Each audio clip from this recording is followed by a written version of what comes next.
ନା ରାକେଶ ପଣ୍ଡା 2018 ମସିହାରୁ ଆରମ୍ଭ ହୋଇଥିଲା କୁନ୍ତଳା ଦେବୀ, ଯାହା ମୁଁ ତାଙ୍କ ଏମଡିଙ୍କ ପାଖରୁ ସୂଚନା ପାଉଥିଲି।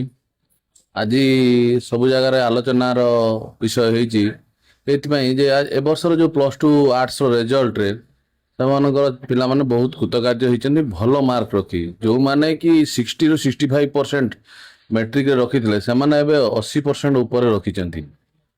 ତାର ପ୍ରଭାବ କୁନ୍ତଳା ଦେବୀ ଏକାଡେମୀର ଆଡମିନିଷ୍ଟ୍ରେସନ, ତାଙ୍କର ପାଠପଢ଼ା, ତାଙ୍କର ପିଲାମାନଙ୍କ ପ୍ରତି ଯେଉଁ ଯତ୍ନ ନେଉଛନ୍ତି, ତାଙ୍କର ପାଠପଢ଼ାକୁ ଯେଭଳି ଭାବରେ ସେମାନେ ତ୍ୱରାନ୍ୱିତ କରୁଛନ୍ତି, ତାର ପ୍ରଭାବରେ ସେମାନେ ମେଟ୍ରିକରେ 65% ରଖିଥିବା ବେଳେ +2ରେ 85% ସ୍କୋର କରିଛନ୍ତି।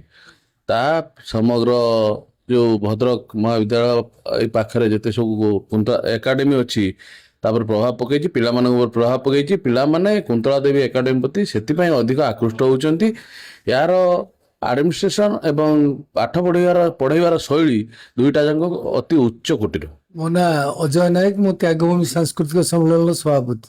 ଦେଖନ୍ତୁ, ଆମର ଜଗନ୍ନାଥପୁର ସ୍ଥିତ କୁନ୍ତଳା ଦେବୀ ମଡେଲ ଏକାଡେମୀର ପିଲାମାନେ ବହୁ ସଂଖ୍ୟାରେ 500ରୁ ଅଧିକ ନମ୍ବର ରଖି ପାସ୍କୁ ଉତ୍ତୀର୍ଣ୍ଣ ହୋଇଛନ୍ତି। ଏହା ଏକ ଶୁଭ ସଂକେତ।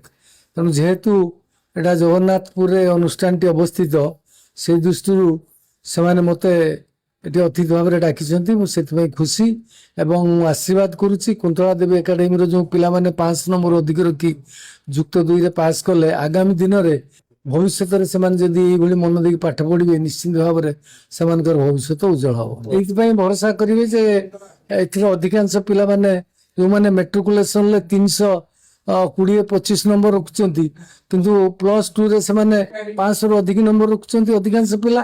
ତେଣୁ ଏଠି ପାଠପଢ଼ା ସିଷ୍ଟମ ପ୍ରକ୍ରିୟାଟା ଭଲ। ସେଇଥିପାଇଁ କୁନ୍ତଳା ଦେବୀ ଏକାଡେମୀରେ ପିଲାମାନେ ଆଗ୍ରହ ସହକାରେ ଆଡମିସନ କରିବେ।